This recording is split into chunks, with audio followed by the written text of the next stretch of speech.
That time I got reincarnated as a slime. Scarlet Bond movie wasn't exactly the best story-wise, but I still somewhat enjoyed it. And at least the movie introduced new characters that I can talk about, mainly Hiiro, the 7th surviving ogre and one of the main characters in the movie. So in today's video, we'll be going over some of his character backstory as well as his powers and abilities. And it goes without saying that there will be spoilers for Hiiro and the Scarlet Bond movie.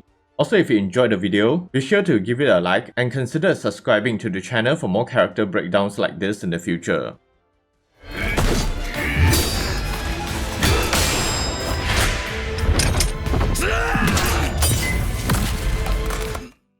To start, before Hiiro served Queen Towa of the Raja Kingdom, he was originally from the same ogre village that Benimaru and the others were from, and ever since they were young, Hiiro along with Benimaru, Shuna, Souei and Shion were very close with one another. They treated each other like siblings even though they were not related by blood. That's why they often called Hiiro their older brother.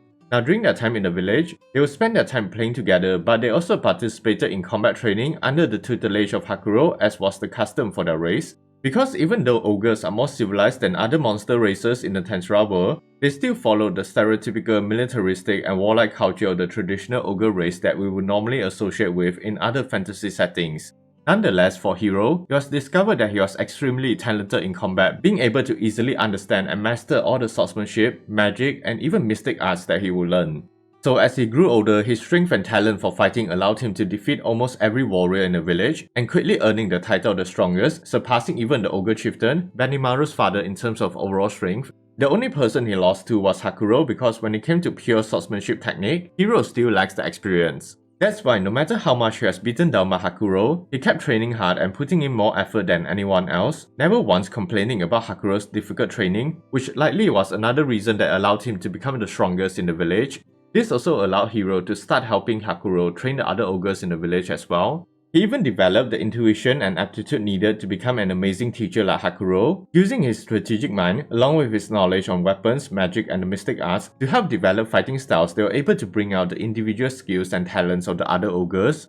For instance, when he was training Souei and Shion, he intentionally had them spar in various kinds of terrains to first get an idea of their abilities. Only then he would suggest ways to capitalize on their own strength. He asked Souei, who was talented in spying and has great agility, to adopt a second sword into his fighting style to take advantage of his speed, while Shion, who has immense core strength and durability to fight with heavy weapons like clubs to crush your opponents. So basically, the refined fighting style that we see Souei and Shion using in the main series was thanks to the advice and training from Hiiro. But that wasn't all. Apparently, Hiiro was also the one that first discovered Benimaru's affinity for fire and actually helped him to develop his connection with it. Eventually, Benimaru was able to use the fire mystic art Ogre Flame thanks to Hiiro, and this was the same move that Benimaru had used against Rimuru when they first met.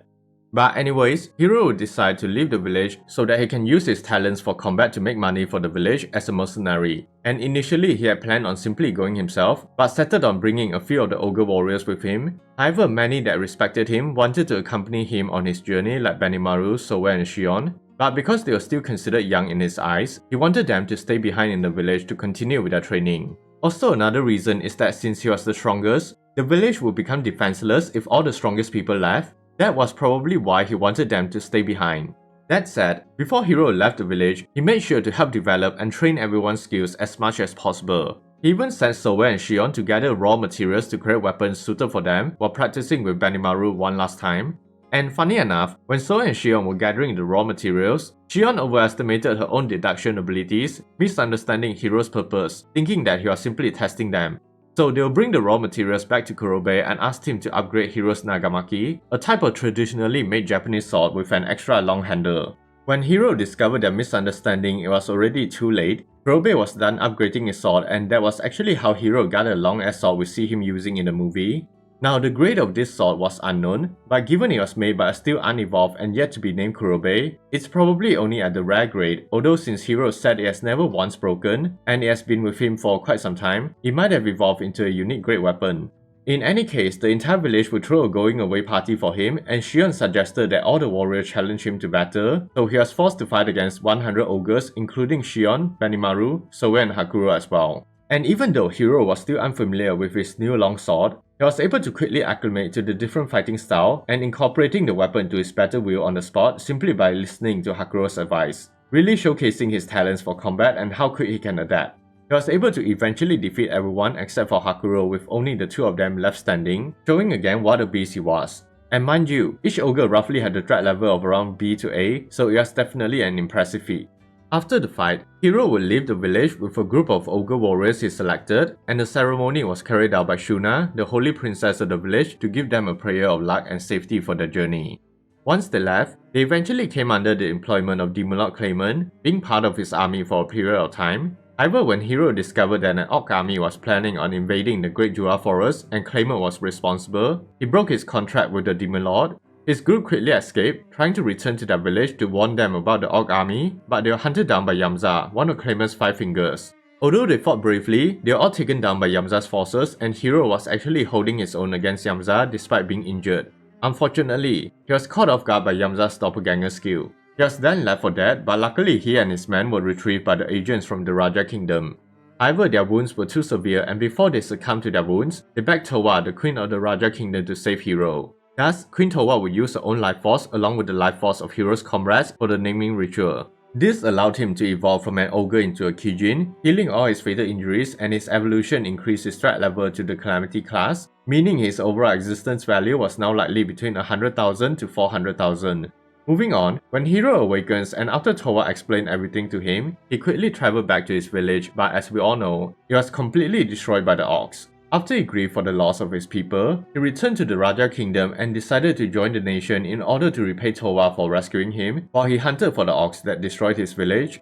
Now during his time at the Raja Kingdom, Queen Towa's condition had worsened because of the cursed tiara created by the purple primordial demon, and with the nation in danger as well, Hiiro decided to visit the Jura Tempest Federation to seek help from the newly crowned Demon Lord Rimuru Tempest. On his way over to the Tempest Federation, he encountered Gal and the other orcs working, recognizing them as the ones behind the destruction of his village, so he attacked them. And surprisingly, Hiiro was able to really pressure and deal some damages onto Gal, who at this point in time has a disaster class threat level. Granted, Gal is more of a tanker rather than a fighter, and it was obvious that once he realized that Hiiro was a Kijin, he intentionally held back. Nevertheless, it's still somewhat impressive on Hiiro's part, but overall it was still a handicap.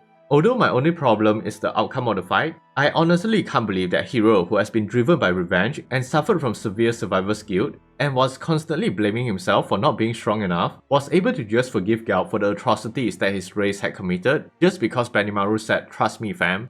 It would have been more believable if Hiiro showed some reluctance or anger. Instead, he just forgets everything after seeing Benimaru and others like it was nothing.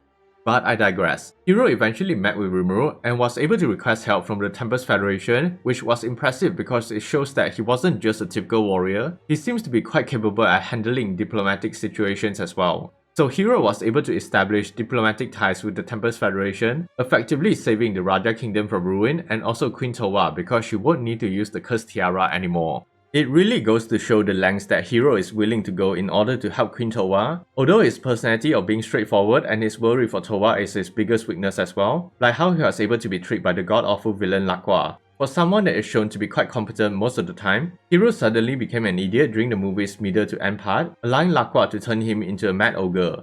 Anyways, the only good thing that came from Hiiro being turned into a Mad Ogre was that his fight with Benimaru was quite entertaining.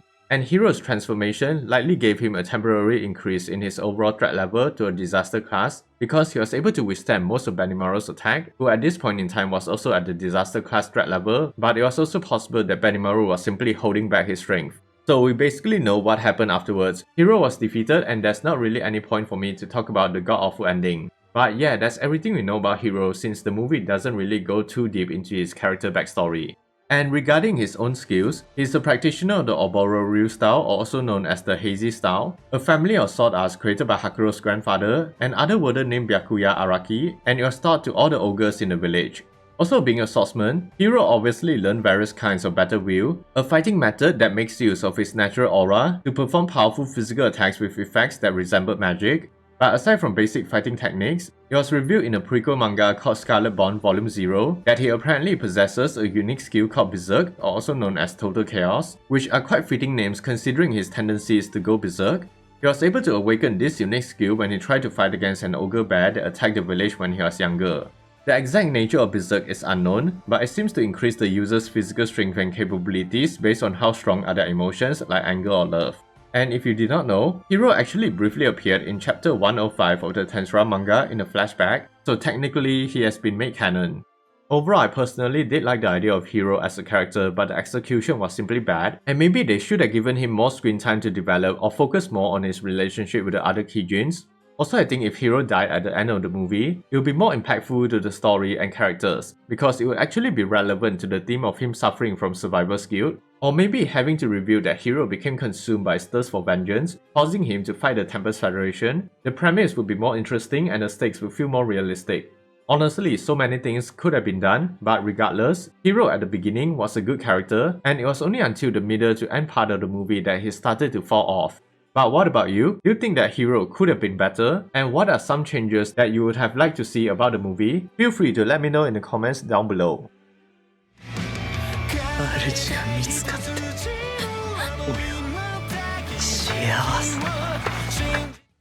Anyways, that's all for Hiro, the beloved Big Brother of Benimaru and the others. I hope I was able to give everyone a better idea on his character overall. So are you a fan of Hiro and do you agree or disagree with what I said about his character? Don't hesitate to leave your answers down below. If you enjoyed this video and want more, drop a like, subscribe to the channel and hit that notification button to stay up to date with all my content. Thanks for watching and as always, stay safe everyone.